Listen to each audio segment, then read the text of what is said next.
You ever get into it with your cat? Like, they knock over your drink, scratch up the couch again, or stare you straight in the eyes while slowly pushing something off the table like they own the place. And yeah, you get a little annoyed. Not yelling or anything crazy, just enough for your tone to change, your body to stiffen. And your cat notices. Oh, they definitely notice. But here's the part most people don't realize. Your cat might actually be trying to say, "My bad." Not in words, not like humans do, but in their own quiet, emotional way. The problem is, most people miss it. Or worse, they shut it down without even knowing. And once you see it, you can't unsee it. Picture this. You just scolded your cat. The room feels tense.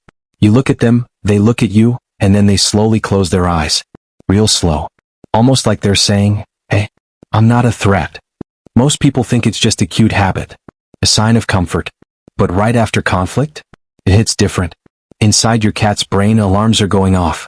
Your tone changed, your energy shifted, and their instincts are telling them to run or hide. But they don't. They stay. They look at you, and they choose to close their eyes. Think about that for a second.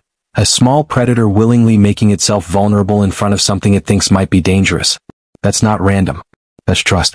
That's your cat taking an emotional risk, basically saying, "I still trust you even right now." And when you slow blink back, you calm them down. Their stress drops. But if you stay cold or ignore it, your cat reads that as a failed attempt to fix things. And if that keeps happening over time, they stop trying. They don't get louder. They just go quiet.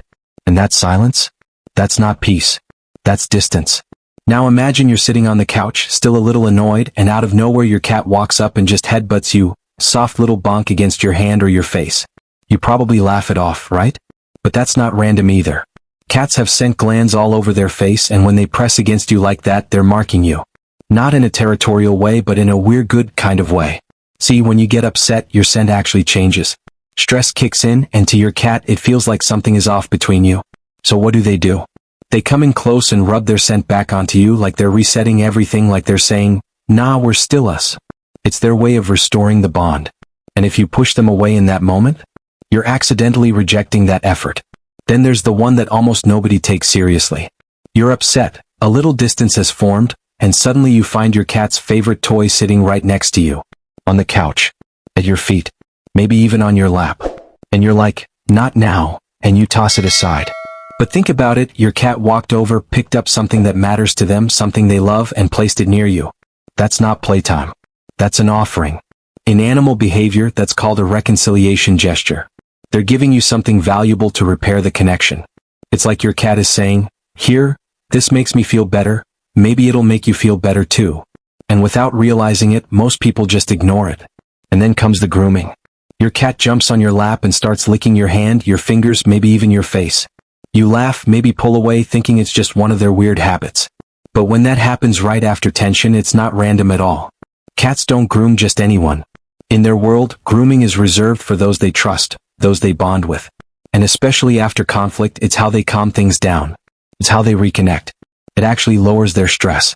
So when your cat licks you after a tense moment, they're not just being affectionate, they're actively trying to fix things between you. In their mind, repairing the bond with you is how they feel safe again. But the most misunderstood one? This is where almost everyone gets it wrong. You scold your cat and suddenly they flop over, belly fully exposed. And you think, "Oh, they want belly rubs." So you reach in, and boom, you get scratched or bitten. Now you're confused, maybe even more annoyed. But the truth is, you misread the moment. That wasn't an invitation. That was vulnerability.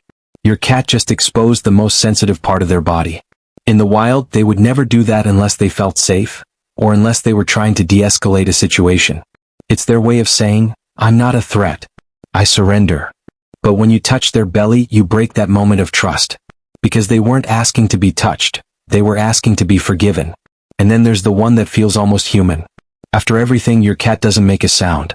They don't rub against you or bring you anything. They just follow you. Quietly. From room to room. Sitting nearby. Watching. Not asking for food, not demanding attention, just being there. Most people don't even notice it. But this might be the deepest one of all. Because cats are independent. If they want space, they take it. They can walk away anytime. So when your cat chooses to stay close to you during that awkward silence, that emotional tension, it's not by accident. It's a choice. It's them saying, "I'm not gonna force it, but I'm not leaving either." And if you think about it, humans do the same thing. After a fight with someone we care about, sometimes we don't talk. We just stay close. Same room. Same space. Waiting for things to feel normal again. Your cat is doing exactly that. So the next time your cat messes up and you feel that frustration building, just pause for a second and watch.